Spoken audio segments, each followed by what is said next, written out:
मध्य एशियाई देशों में एक सर्वप्रचलित खेल था जिसका नाम था इश्कबाजी। इसे मध्य एशिया का एक सामान्य और उच्च गुणवत्ता वाला खेल माना जाता था। अगर हम आम भाषा में बात करें तो कबूतरबाजी को ही इश्कबाजी कहा जाता था। अबुल फजल आईने अकबरी में लिखते हैं कि बादशाह अकबर अपने दरबार की शोभा बढ़ाने के लिए खुरासान, बुखारा, शिराज, समरकंद और यमन से उम्दा नस्ल के कबूतर मंगवाया करते थे।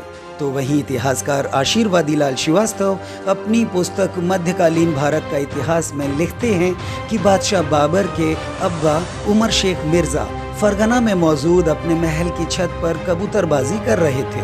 वे इतने मशगूल हो गए कि उनका पांव फिसला और वे छत से ज़मीन पर गिर पड़े, लिहाजा सर फटने से उनकी मौत हो गई। हालांकि इस शौक का सिलसिला यही नहीं थमा।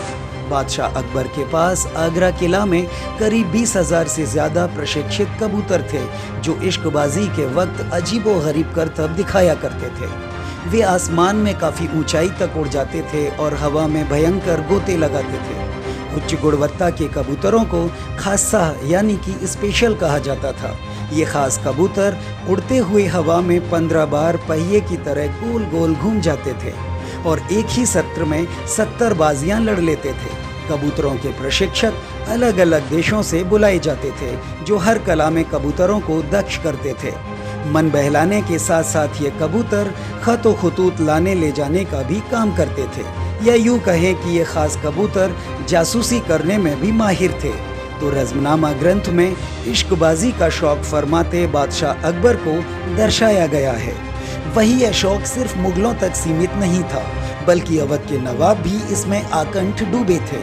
अब्दुल हमीद शेर अपनी पुस्तक गुज़िश्ता लखनऊ में लिखते हैं कि अवध के नवाब कई तरह की बाजियों का शौक फरमाते थे, जिसमें मुर्गाबाजी, तीतरबाजी, बटेरबाजी, बुलबुलबाजी और पतंगबाजी के साथ साथ इश्कबाजी सबसे खास शौक था।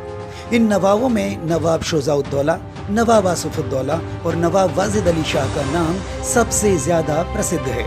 वाजिद अली शाह अफगानिस्तान से पटेत नस्ल के कबूतर मंगवाते थे।